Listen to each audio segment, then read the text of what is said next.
You are listening to the Speech Space Podcast, a podcast full of tips and resources for SLPs. I'm your host, Jessica Cassidy, and this is episode 21.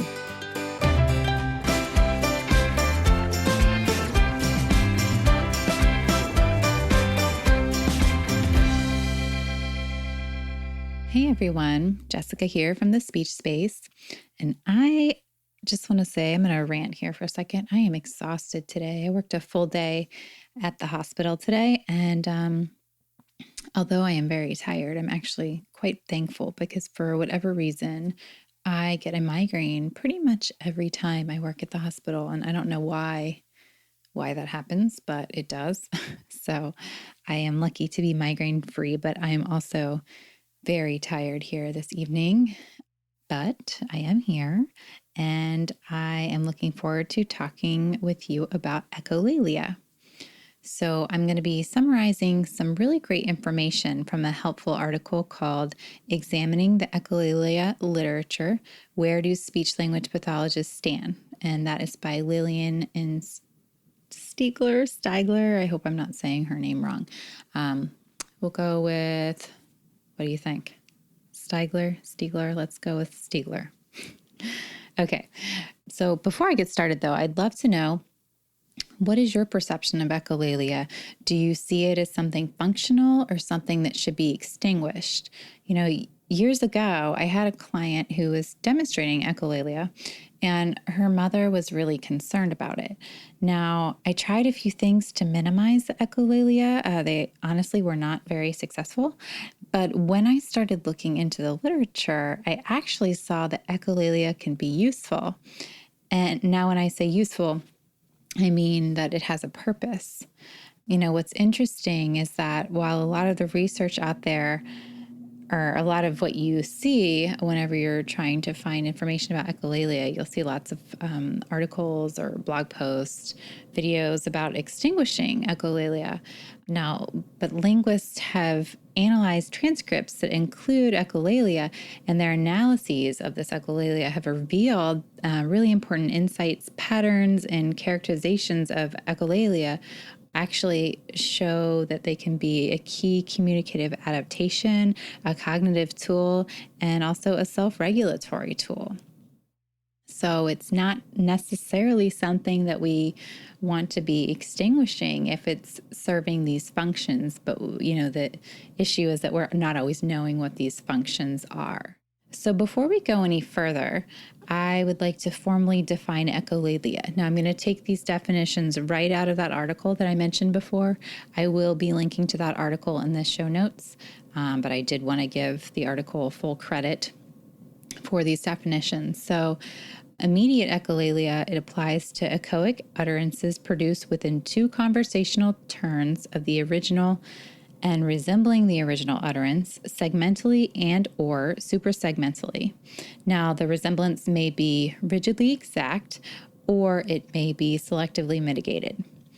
And delayed echolalia applies to echoic utterances that A, are produced more than two conversational turns after the original, and B, is either characterized by a higher level of linguistic complexity than the individual could generate independently, or identified as a learned routine by familiar communication partners.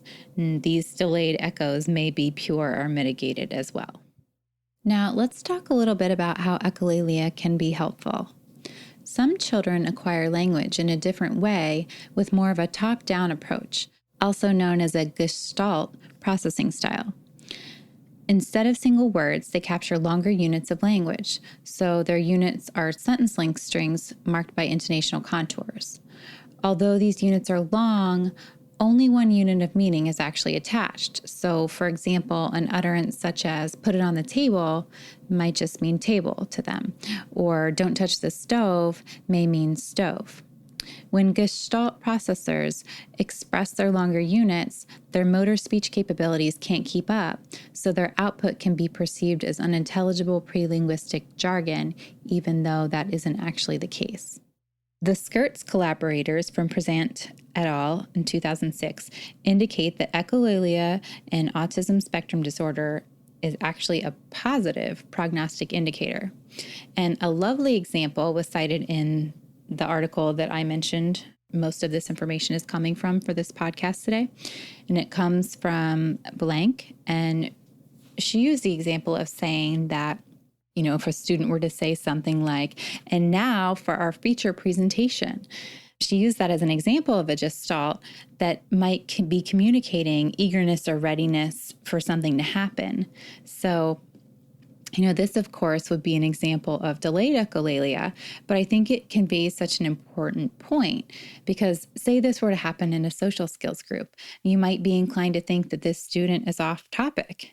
However, maybe not. Maybe they are on topic, but they're just not able to communicate it in a way that we understand. And that is what I think is really so cool when you dig into the literature here. It seems like sometimes we're missing something. And if you really do a careful analysis, perhaps you can figure out what the communicative purpose is of your student's echolalia. Now, I will leave you an example of this before I go today. In a case study by Local and Wooten, they examined echolalia in an 11-year-old boy with autism spectrum disorder named Kevin. Now, they went through over 4 hours of recordings of his interactions and found about 25% of his utterances to be immediate echoes. It was determined that almost all of Kevin's pure echoes were preceded by high constraint adult questions.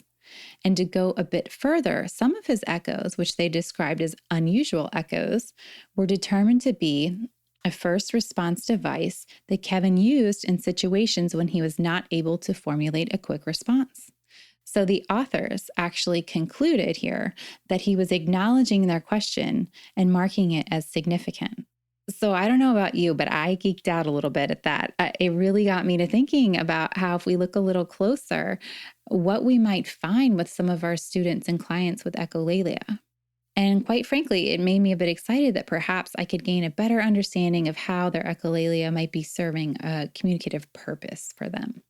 One last takeaway from this article that I want to leave you guys with today is to work on facilitating low constraint interaction styles with these students who are demonstrating echolalia. Now, this is because using too many questions and commands or creating these high constraint type utterances are actually known to frequently elicit echolalic responses. All right, so there you have it. Hopefully some useful tidbits about echolalia that you can apply in your own practice. And before I go, I wanted to remind you guys that the digital SLP membership price is going up on November 15th. To lock in your rate at almost 50% off of the valued price, go to www.thespeechspace.com/digital-SLP. For those of you that are already members, I would like to let you know that I just added the No Print Thanksgiving vocab builder, and the No Print Winter Elementary Language Pack is almost ready and will hopefully be going up by next week. I also want you guys to keep an eye out for the No Print Football biographies. Those are coming soon in the No Print Credit Store. And I'm also going to be adding some helpful homework sheets for articulation that I will be adding hopefully by the end of this week. All right, so that is it for me for today. I hope that you all have a wonderful week. I will not be here next week because of the Thanksgiving holiday, but I will be back the following week. I hope that you all have a happy Thanksgiving and get to eat lots of yummy food and spend time with your loved ones.